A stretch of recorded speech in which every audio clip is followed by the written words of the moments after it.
네, 이번 강의 내용은 자바 중급 활용의 첫 번째 시간으로 예외 처리와 문자열 다루기입니다.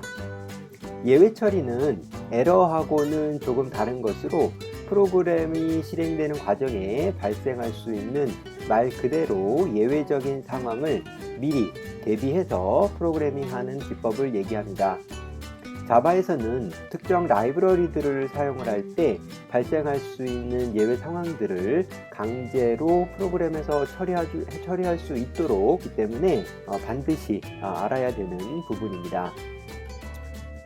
다음은 문자열 다루기입니다. 문자열은 프로그램에서 가장 많이 사용이 되는 일종의 자료형이라고 할 수 있겠죠. 지금까지 보통 컴퓨터에서 처리할 수 있는 자료형은 프리미티브 타입이라고 해서 주로 숫자 계열입니다. 그러나 실제 프로그램에서는 주로 문자열이 많이 사용이 되고요. 자바의 문자열 처리 특징을 이해하고 잘 사용하지 않으면 성능상의 문제가 발생할 수 있습니다. 그래서 이번 강의를 통해서 자바에서 예외를 처리하는 방법과 또 문자열을 효과적으로 사용하는 방법에 대해 알아보도록 하겠습니다.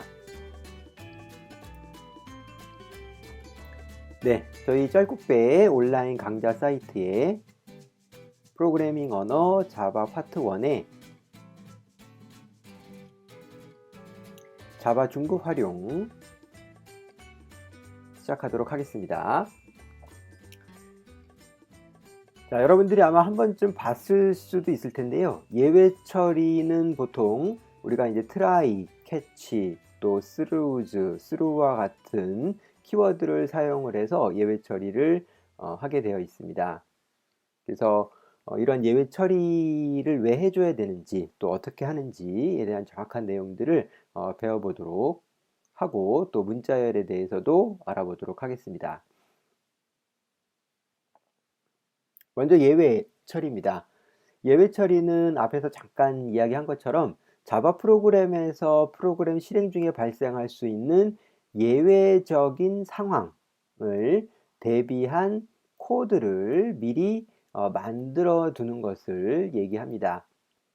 그래서 이와 같은 기법을 통해서 프로그램의 문제 발생 시 좀 더 안전한 구조를 제공하고 또 문제 해결에 필요한 정보 등을 제공할 수 있게 됩니다. 보통 프로그램에서 문제가 발생을 하는 것은 우리가 에러라고 하죠. 그런데 이제 보통 에러는 컴파일 과정에서 발생하는 컴파일 에러와 또 실행 중 발생하는 런타임 에러로 구분할 수가 있습니다. 그러나 최근에 개발 도구가 워낙 발전했기 때문에 컴파일 에러는 보통 실시간으로 소스 코드 작성 과정에서 대부분 발견이 됩니다. 따라서 거의 컴파일 에러는 근래에는 발견되지 않고 있고요. 런타임 에러는 프로그램의 로직상의 문제나 또 실행 중 부적절한 데이터 혹은 객체 참조 등으로 발생할 수가 있습니다. 예외 처리는 이제 여기에 해당이 되는 거죠. 부적절한 데이터 혹은 객체 참조. 그래서 정상적으로 될 때도 있고 또 문제가 발생할 수 있는 상황이 올 수 있는 거죠. 말 그대로 예외 상황에 프로그램이 어떻게 대응하는지를 코드상의 기술하는 방법으로 이해하면 되겠습니다. 네, 여러분들이 아마 예제 코드 같은 것들을 보다가 이 트라이 캐치 블럭을 한 번 정도 본 적이 있을 겁니다. 자바에서 기본적인 예외 처리는 바로 이 트라이 캐치 블럭을 사용을 하는 것입니다. 자, 그런데 그러면 도대체 언제 트라이 캐치를 써야 될까요? 자, 그런데 이제 우리가 굳이 개발자가 신경을 쓰지 않더라도 특정 클래스의 메서드를 사용할 때 컴파일러에 의해서 트라이 캐치 작성이 요구됩니다. 만약에 메모장과 같은 환경에서 프로그램을 한다면 이와 같은 부분들은 개발자가 직접 신경을 쓰지 않으면 컴파일 과정에서야 에러가 발생을 하게 되겠죠. 그렇지만 이클립스와 같은 개발 도구를 쓴다면 이러한 부분은 이클립스에 의해서 바로바로 작성을 해야 한다라고 알림을 받을 수가 있습니다. 자, 그러면 예외 상황이란 어떤 것들이든지 한번 실질적인 상황을 생각해 보도록 할게요. 자, 예를 들면 어떤 프로그램에서 파일을 읽으려고 하는 경우가 있겠죠. 예를 들면 뭐 워드 프로그램이나 파워포인트나 이런 프로그램들은 파일을 읽어서 그 내용을 보여주는 그런 프로그램이죠. 그런데 지정된 경로에 파일이 없을 수 있어요. 그래서 파일이 있다면야 정상적으로 실행이 되겠지만 파일이 없다면 파일을 열지 못하고 프로그램이 정상 동작하지 못할 수 있겠죠. 그래서 그런 경우에는 프로그램이 강제로 종료되거나 그러면 안 되고 뭔가 거기에 상응하는 대응되는 조치를 취해야 되겠죠. 다음은 네트워크로 서버에 접속하는 경우입니다. 그래서 만약에 서버가 실행되어 있고 정상적으로 운영이 된다면 프로그램은 아무런 문제가 없겠죠. 그렇지만 물리적으로 네트워크가 잘못되어 있거나 혹은 서버가 일시적으로 종료되어 있을 경우에는 프로그램이 정상적으로 동작하지 않을 수 있겠죠. 그래서 그런 부분에 대한 대비도 있어야 되겠고요.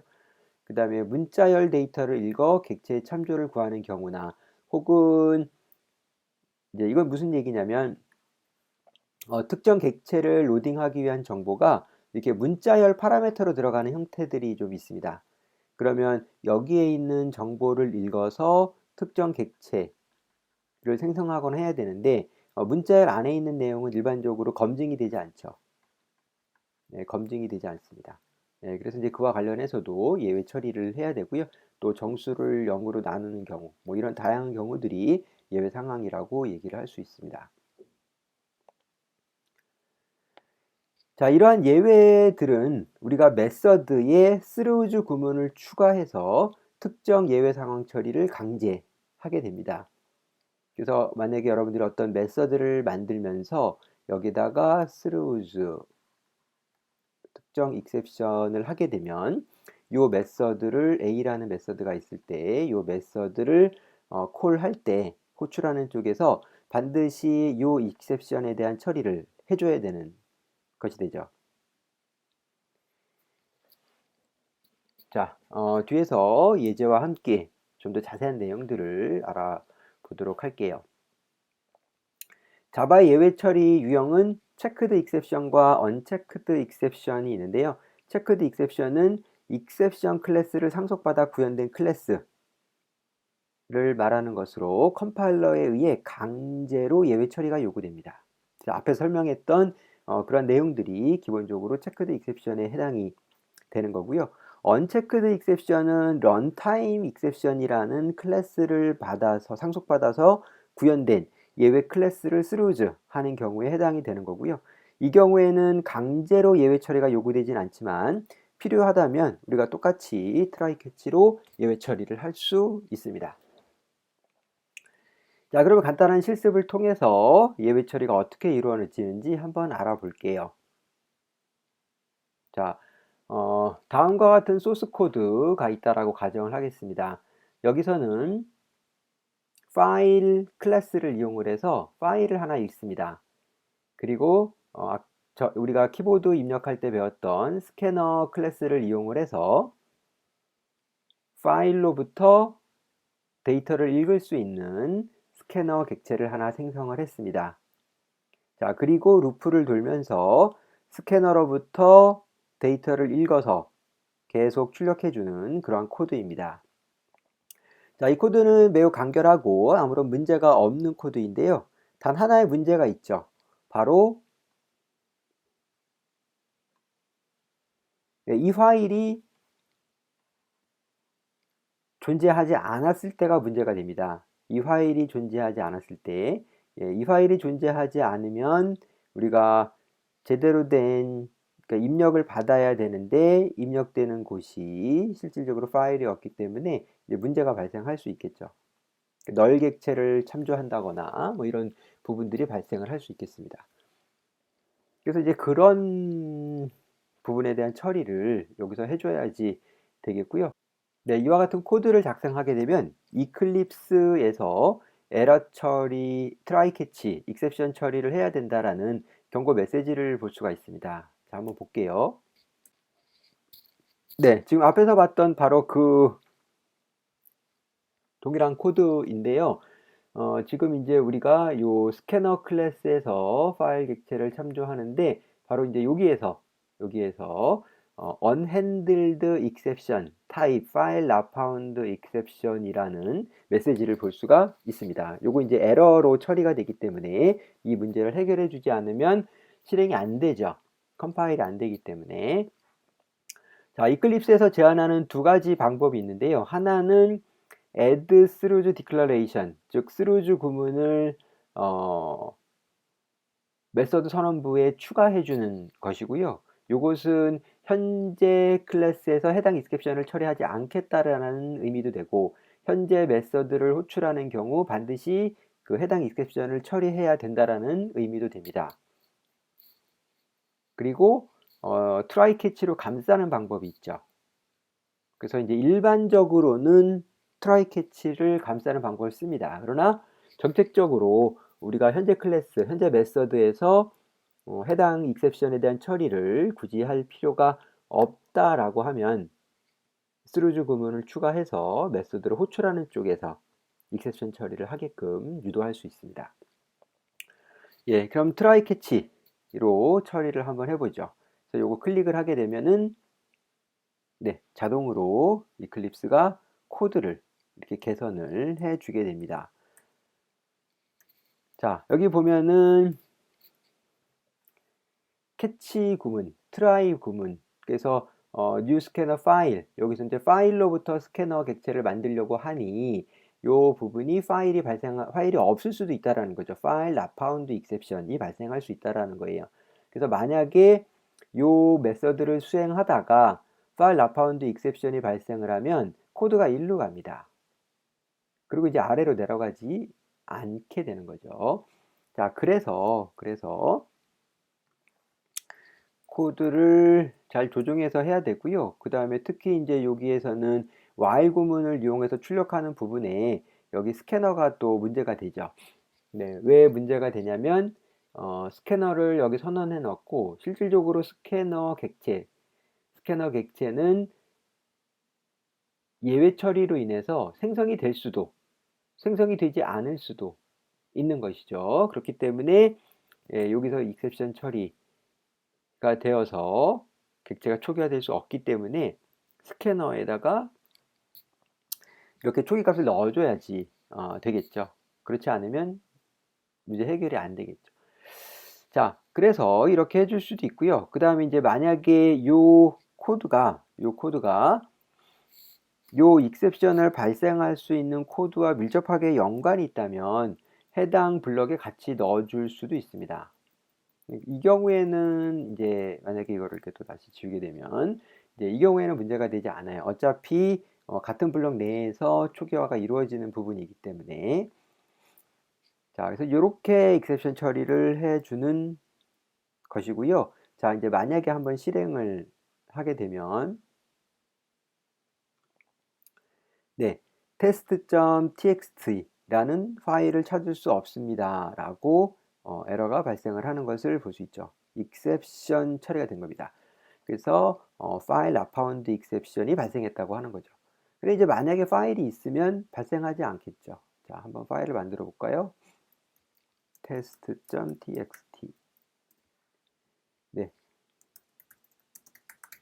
네, 파일을 이렇게 작성을 하고 네, 다시 실행을 하면은 네, hello world라고 출력한 것을 알 수가 있습니다.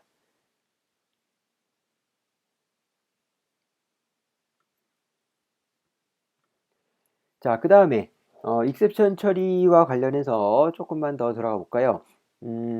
익셉션 처리는 만약에 이제 여기에 다른 또 메서드가 있다고 가정을 해보죠. 그러면 이제 이 메서드도 다른 익셉션 처리를 요구한다. 그러면 캐치 블럭이 더 추가가 돼야 돼요. 자, 예를 들면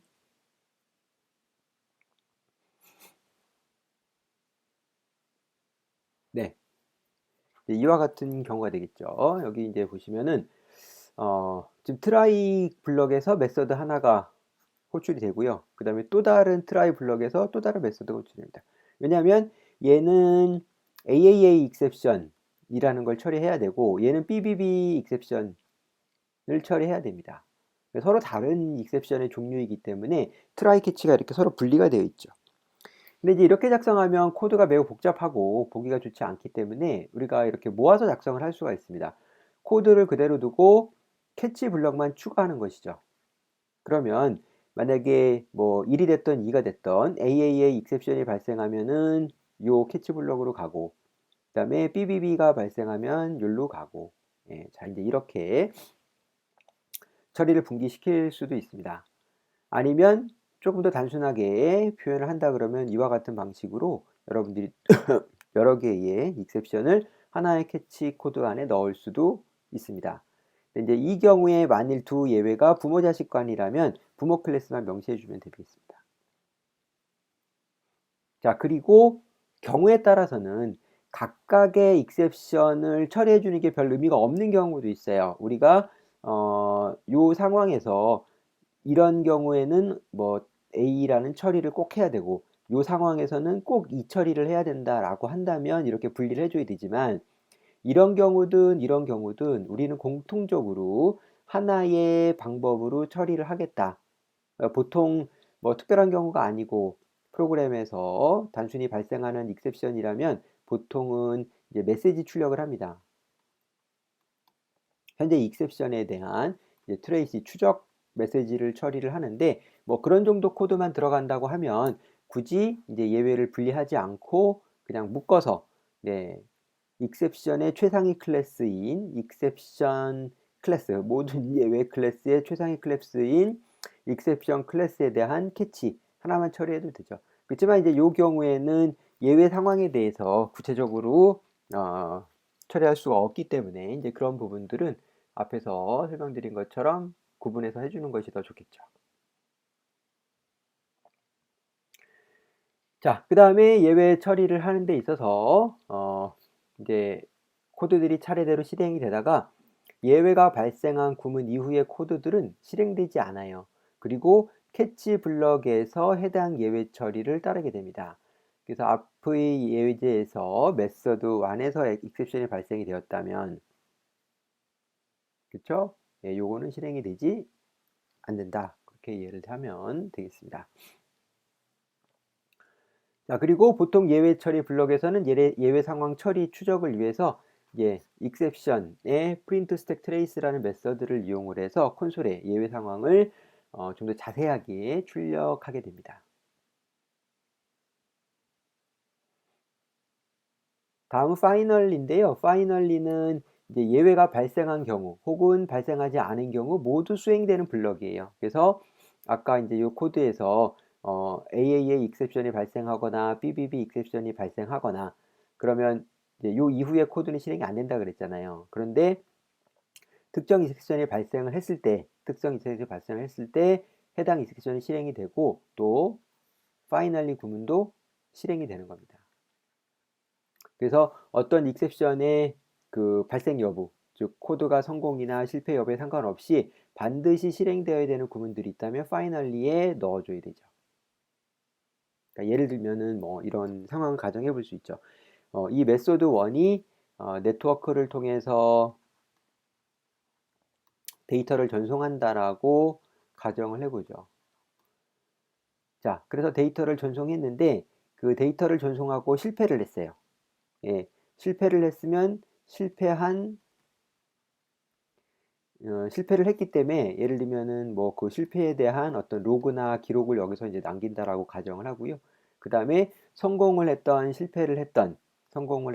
또 실패를 했던 파이널리에서 뭐 예를 들면 DB를 뭐 연결을 해서 처리를 하거나 뭐 또 다른 어떤 작업을 한다거나 하는 부분을 또 파이널리 코드에 넣어줄 수도 있죠. 그러니까 이제 어, 예외가 발생해도 반드시 실행되는 코드 블럭은 파이널리에 넣어준다. 그렇게 이해를 하면 되겠습니다.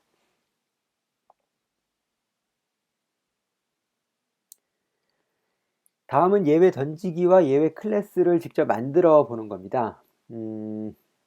앞에서 잠깐 얘기를 했는데요. 예를 들면 우리가 어떤 메서드를 만들 때 throws 키워드를 이용을 해서 특정 익셉션을 이와 같이 명시할 수가 있습니다. 자, 요 IO exception이라는 건 자바에서 제공이 되는 거고, my exception이라는 건 우리가 만든 예외 클래스가 되겠습니다. 그렇다면 어딘가에서 프린트 데이터라는 메서드를 호출하게 되면 이클립스 개발 도구에 의해서 트라이 캐치를 해줘야지 되는 상황이 발생을 하는 것이죠.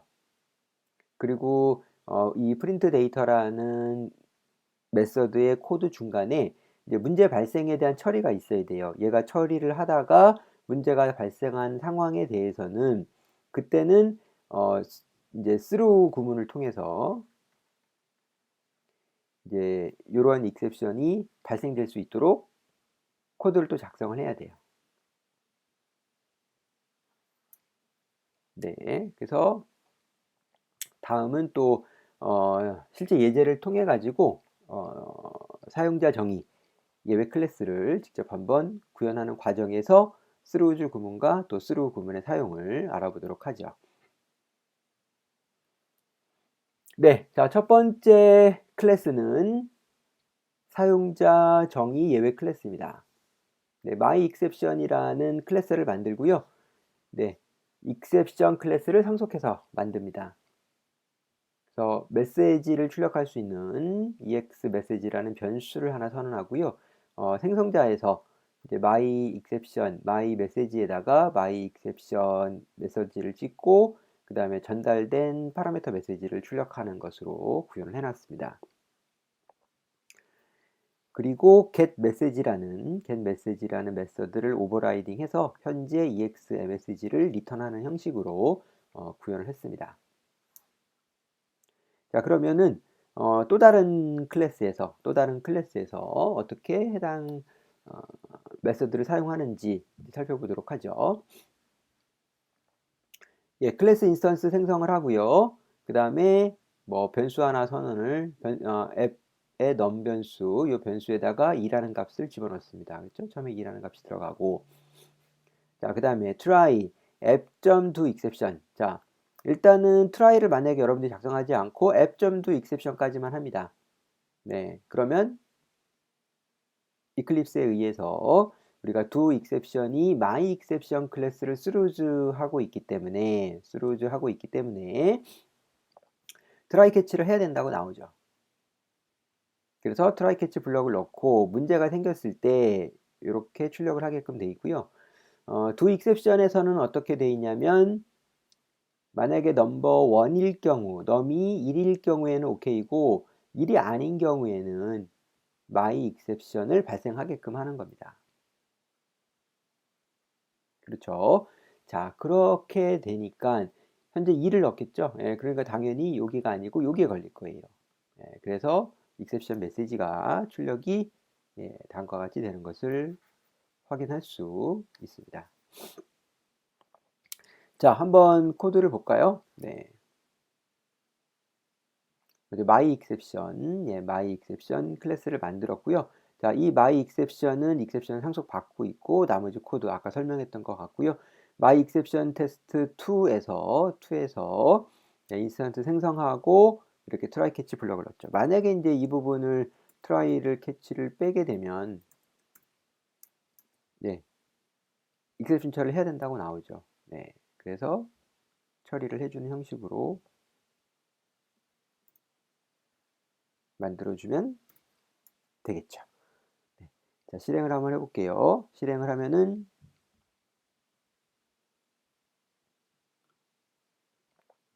네, myException이 발생을 했죠. 네, myException이 발생을 했고 toException, 그렇죠? 예, toException 메서드에서 myException 발생을 했고 메시지가 toException으로 출력이 되었습니다. 이 메시지가 네, 자, 이렇게 해서 우리 자바에서 예외 처리에 대한 부분을 살펴보았습니다. 그래서 여러분들이 많은 라이브러리나 API 등을 사용하다 보면 자연스럽게 예외 처리를 해야지 되는 상황이 발생을 하는데요. 그런 경우 try catch와 through, 또 through 구문 등을 이용을 해서 적절히 예외 처리를 할 수 있기를 바랍니다. 수고했습니다.